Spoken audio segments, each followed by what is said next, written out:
Welcome into episode 6 of Slants and Drags. I'm Alex Drake. That's Cam Ryan. This is an emergency press conference. This is actually probably going to go out before episode 5, so it's still fresh and has a lot to do with some quotes that we got today. First off, Cam, how you doing tonight? Yeah, I'm doing great, brother. That's How right. are you? Nobody cares. Okay. I'm good.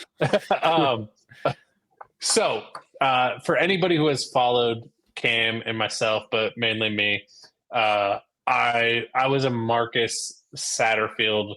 I call myself a truther from basically day one. I didn't think he was the right guy for the job for a variety of reasons. I was gaslit by media members. I was told I was crazy for a year and a half before that change was made. I immediately felt vindicated, even though the offense didn't score more points against USC. And then you saw the offensive explosion against Wisconsin. And if you have a receiver catch the ball against Iowa, you win that game as well. So we don't need to dive into all of that, but I'm sure at some point tonight we'll get into the yards per play press conference and how disastrous that was. But Marcus Satterfield spoke to the media today. And I'm going to walk back some of the things I said all last season. Not in terms of I don't think he was the right guy for the job. I think Marcus Satterfield today showed a lot of humility. I think he showed a lot of humility last season, the way he handled that change. I do believe that he's genuinely a good guy. I think he's probably a pretty good position coach. You hear tight ends rave about him. And also, I think him learning under Dana Holgorsen could really revive his career and get him another OC job down the road. I'm excited to see, obviously, what this offense looks like under Dana Holgorsen and Coach Shorts from a wide receiver perspective as well. But I'm really excited to see what this offense looks like with Marcus Satterfield only focusing on tight ends. I really am. I do think he's a good position coach. I genuinely think he's a good person. And I want to walk back some of the criticism calling for his firing. I called for his firing. When I originally got into this, a huge part of my original platform was coaches are people too. They have wives, they have families, and just because they go coach football, they shouldn't be attacked and ridiculed.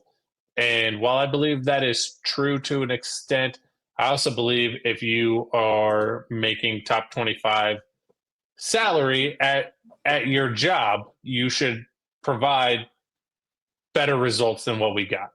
So there's some gray area with how I feel about Marcus Satterfield now, especially knowing that he is likely the highest paid tight end coach in the country. But I'm going to read this quote, Cam. This is from Sam McEwen on X today. Nebraska's tight end coach Marcus Satterfield on his late season demotion from OC. It was interesting. It didn't actually go the way I wanted it to go, obviously, for myself. He's pretty gracious about it. Honestly, he's, quote, happier now than I've ever been in coaching, end quote, and wanted to stay at NU. What happened to me is no different than a player getting benched. That last part of the quote, I'm going to break all of this down, but that last part of that quote really stands out to me in terms of just getting it, right? Like just getting that you didn't get the job done. You still have a role within this program and for this team, and you can still execute that at a high level, even though it wasn't what you were originally brought here to do. The second part to that, just wanted to get ahead of this. I could give you 1.4 million reasons why he is the happiest he's ever been coaching. So just wanted to get ahead of that. Yeah, no, for sure. I mean, he still gets a really nice salary. But I mean, yes, to a lot of fault of his own. I almost said to no fault of his own, but no, to a lot of fault of his own. The offense had a lot of problems, and they weren't all coaching. I'm not going to say it was all coaching because there's definitely, especially his first year, there were some injuries and talent issues. But on the same token, the offense never built to anything. And that was my biggest complaint. Last year when Heinrich Harburg would come into a game, you knew he was going to touch the ball. And you didn't ever put him on the field as a decoy. That was a problem for me. You really ran the same 3 route concepts on every pass play. We didn't utilize slants and drags. We didn't utilize a lot of flood. And for me, one of the worst parts of that offense was the run scheme. It was, we're just going to line it up and run it right up the center's asshole. And that didn't yield results, but he was able to say, hey, we tried to run the ball. You get Dana in, you have a lot more pulling linemen. You make the change of running back. You get a more versatile running back. You get the running back involved in the passing game. And things just flowed better. But on top of that, I go back to the UTEP game. They talked about it on the TV broadcast. Marcus Satterfield didn't do, and Matt Rule, they even said Matt Rule brought it up to them. They didn't do anything to ever get Dylan in a rhythm. They just threw the playbook at him and said, hey, we're going to make tough throws all day, every day. And that didn't help Dylan. My favorite part was how we would line up in different formations and run the same plays that we ran all year out of those formations. We didn't build anything off of formations. We didn't line up and run a run play and run the same out of the same look play action pass. It was, hey, we're lining up here, we're running it right down the middle, or hey, we're lining up this way, swing pass. Yeah, and there's a couple of plays that I hated. I absolutely hated that ended up working out. One of them was the play action bootleg against Colorado that involved a 30-yard bomb down the field going the opposite direction of where your quarterback's rolling to Jalen Lloyd. I hated that pass play. I hated it. It made zero sense. I had some criticisms about the missed bomb against Illinois that would have won the game. I didn't love the target you chose. Obviously, that's part of the reason why it was so wide open. But also, that guy doesn't ever catch passes and didn't run the best route. Now, Dylan's got to put it on him nonetheless. But there's some things that go there in coaching. But also, you can go to the UCLA game. Why are you rolling your freshman quarterback out to his left as a right-handed thrower in the red zone? Doesn't make a lot of sense to me in that situation. So it just seemed like a lot of the times with Marcus Satterfield, he was throwing things at the wall and hoping they would stick. And unfortunately, a lot of the times it didn't. So, I praise Marcus Satterfield for staying with the program, holding the job. Whether you think he had other job opportunities or not, it would have been really easy to walk away and not coach football and still get $1.4 million, right? Like, he earned a lot of respect for me the way he handled this demotion. Yeah, going out on a good point for him. Towards the end of his press conference, he talks about just tight ends in general, how he thinks it's the most fun position in football. I think it's just exciting to see what he could do with Carter Nelson, how, Carter Nelson's going to be back in the tight end room. I wonder how much we're going to hear about your boy Heinrich Harburg for the entire year. Will he come up in every press conference? Probably. Yeah.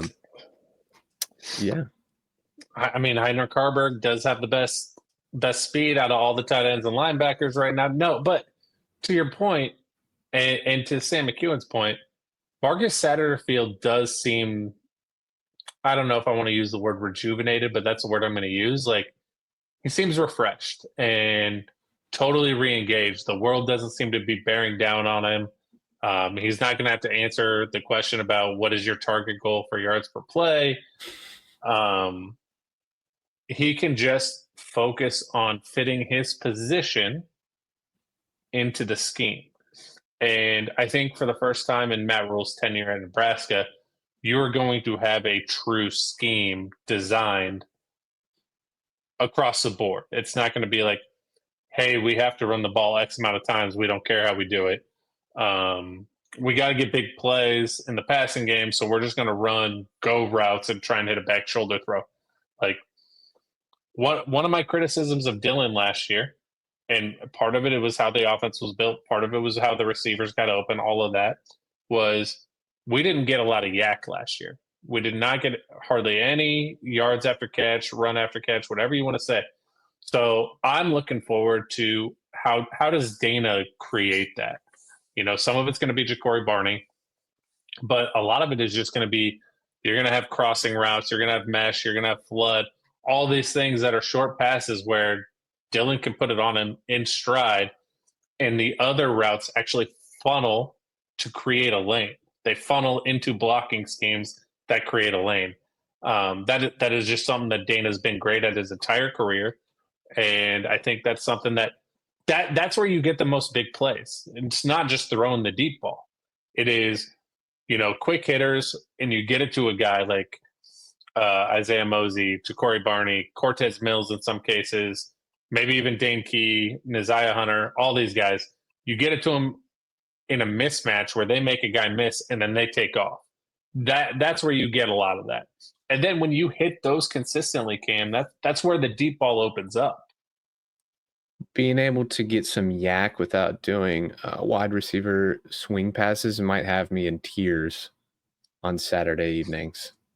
So yeah, but you know, we are gonna see a lot more swing passes than we did last year, but they're gonna be successful because you know I can pull up a ton of film, not right now because I didn't prep for this, but over the last 3 years, more than the last 3 years, we can go back to Mike Riley was probably the last one that was successful at it at times, but definitely during Scott Frost, they tried so hard to spread people out with the lineup for those swing passes, but the guys were lined up incorrectly based on how the defense was playing, and you were asking guys like Thomas Fedoni, like Austin Allen, to go make some pretty incredible blocks just to free the guy at the line of scrimmage.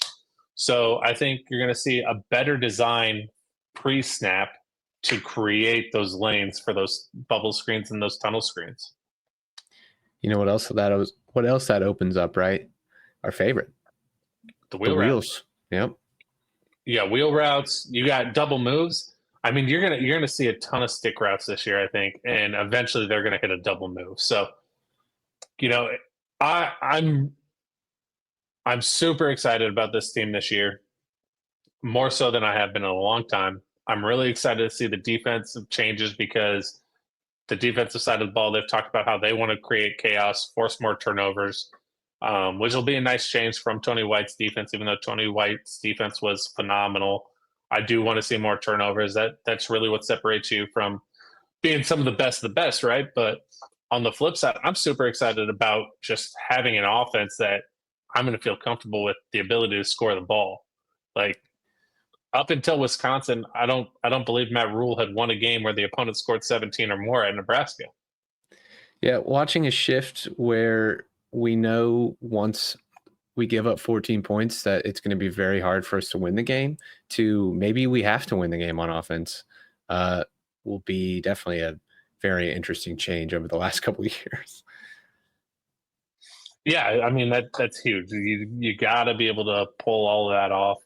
So it's going to be an interesting year. You know, again, for as much hate as Marcus Satterfield received from the fan base and from me, I apologize. Earned a lot of respect. I'm excited to see what you do with that room.